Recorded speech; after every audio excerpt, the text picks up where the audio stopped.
Hi my dear சிலக்குட்டீஸ். எனக்கு வந்துட்டு ஒரு 2 டிப் தான் பார்க்க போகிறோம். அதுக்கு இந்த மாதிரி ஒரு டப்பா எடுத்து இந்த மாதிரி கால்வாசி கீழே கட் பண்ணி எடுத்துக்கோங்க. நெக்ஸ்ட்டு பார்த்தீங்கன்னா, இந்த 2 பார்ட்டையும் வந்துட்டு நம்ம ஒரு டிசைன் பண்ண போகிறோம். மேலே வந்துட்டு அதுக்கு இந்த மாதிரி மூடியவே வச்சு நான் மேலே ஃபுல்லாக இந்த மாதிரி கோஸ் ஷேப்பில் கொஞ்சம் பெரிய பெரிய சைஸில் போட்டு கட் பண்ணி எடுத்துக்கிட்டேன். ஃப்ளவர் மாதிரி கிடைக்கும், அழகாக இருக்கும். சின்ன டப்பா இருக்கு இல்லையா, கீழ் பக்கமாக கட் பண்ணோம் இல்லையா, அதையும் வந்துட்டு குட்டி குட்டி கர்வாக அந்த காயின் வச்சு போட்டுக்கோங்க. இல்லை அப்படின்னா வாட்டர் பாட்டில் மூடி வச்சு கூட யூஸ் பண்ணி போட்டுக்கோங்க. ஃப்ளவர் மாதிரி இப்போ இதுவும் க்யூட்டாக கிடச்சிருச்சு. நெக்ஸ்ட்டு பார்த்தீங்கன்னா ஃபுல்லாக பெயிண்டிங் ஒர்க் தான். இந்த டப்பா 2 மூடியிலையும் வந்துட்டு அந்த 2 பாக்ஸ்லேயும் ஃபுல்லாக பெயிண்டிங் பண்ணிக்கிட்டு எனக்கு தெரிஞ்ச மாதிரி டீட்டெயில்டாக காமிக்க முடியல ஷார்ட்ஸுன்றனால. ஓகே, இப்போ இது எதுக்கு யூஸ் பண்ணுறதுன்னு பார்த்தீங்கன்னா, கீழே உள்ள பார்ட்டை வந்துட்டு நான் செடி நட்டு வைக்கிறதுக்காக யூஸ் பண்ணிக்கிறேன். இந்த மாதிரி மண் போட்டு ஃபுல்லாக இந்த மாதிரி ஃபுல்லாக நான் டேபிள் ரோஸ் நட்டு வச்சுக்கிட்டேன்.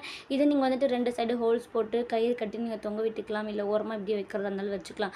நெக்ஸ்ட்டு இந்த பாக்ஸ் எதுக்குன்னு பார்த்தீங்கன்னா, நம்ம ஃப்ரூட்ஸ் இந்த மாதிரிலாம் போட்டு வச்சுக்கலாம். ரொம்பவே யூஸ்ஃபுல்லாக இருக்கும். டீட்டெயிலாக லாங் வீடியோவில் இருக்கும். கீழே லிங்க் கொடுக்குறேன், செக் பண்ணி பாருங்கள். இந்த வீடியோ பிடிச்சிருந்தா லைக் பண்ணுங்கள்.